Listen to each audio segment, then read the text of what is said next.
Breaking news this morning, the President of the United States is admitting that he is under investigation for firing James Comey. He wrote in a statement, "I am being investigated for firing the FBI director by the man who told me to fire the FBI director. Witch hunt." It is unclear exactly who he's accusing of telling him to fire the FBI director. Probably, we think, maybe Rod Rosenstein, the Deputy Attorney General, but his post comes as the man actually leading the Russia investigation, Robert Mueller, beefs up his legal team with more than a dozen new hires. Here to discuss, someone who knows more about this than anyone, Garrett Graff, a journalist and historian and executive director of the Cybersecurity and Technology Program at the Aspen Institute. He's also the author of The Threat Matrix, The FBI at War. Garrett, you just wrote a fascinating piece for Wired where you profile this new legal team put together by Bob Mueller. Broadly speaking, without naming names here, broadly speaking, what does the personnel on this team, what does it tell you? Well, this is a fascinating team that Bob Mueller is assembling. It may actually be the most experienced and most talented group of FBI investigators ever assembled under a single task force at the Department of Justice. Talk specifically about the most significant hire.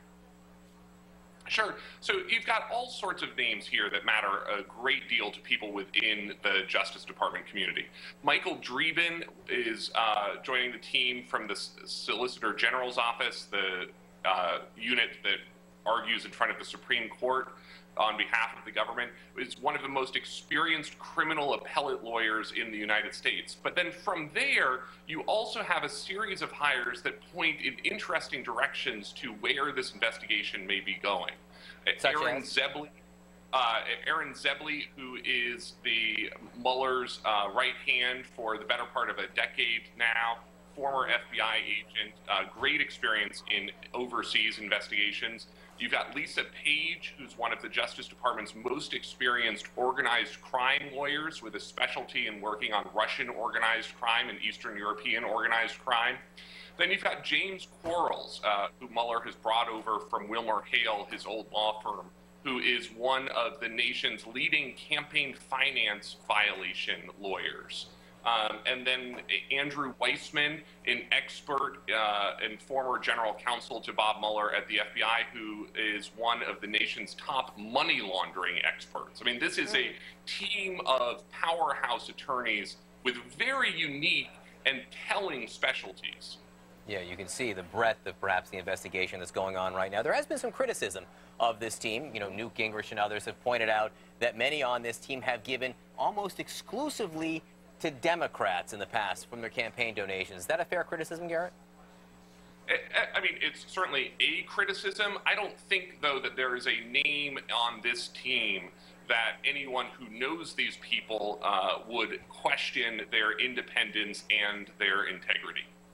You have written as much or more about Bob Mueller, the special counsel, than any reporter in America. How do you think, take us in the mind of Bob Mueller looking at these statements on Twitter from the president, what does he make of them, do you believe, and how will he respond to these direct attacks from the president, from the White House, and from its surrogates?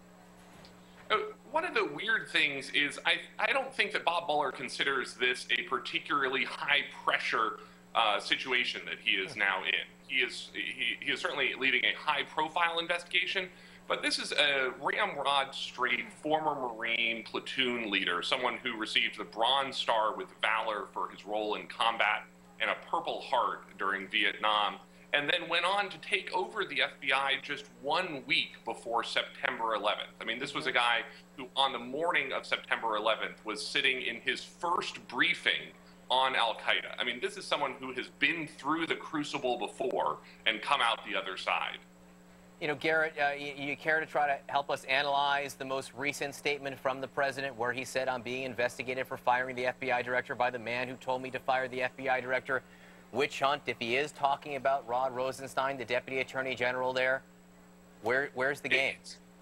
Yeah, it sort of does seem that that is likely who he is talking to, which is puzzling on many levels, not the least of which is, as you all know, President Trump has said previously that he was going to fire James Comey regardless of the Deputy Attorney General and the Attorney General's recommendation, that he needed to relieve this pressure on the Russia investigation. But this is a story that seems like it's accelerating in the last 48 hours. I mean, we've seen the president speak on Twitter repeatedly about it in sort of increasingly angry terms, and evidently we're going to hear a lot more about this from him in the coming hours.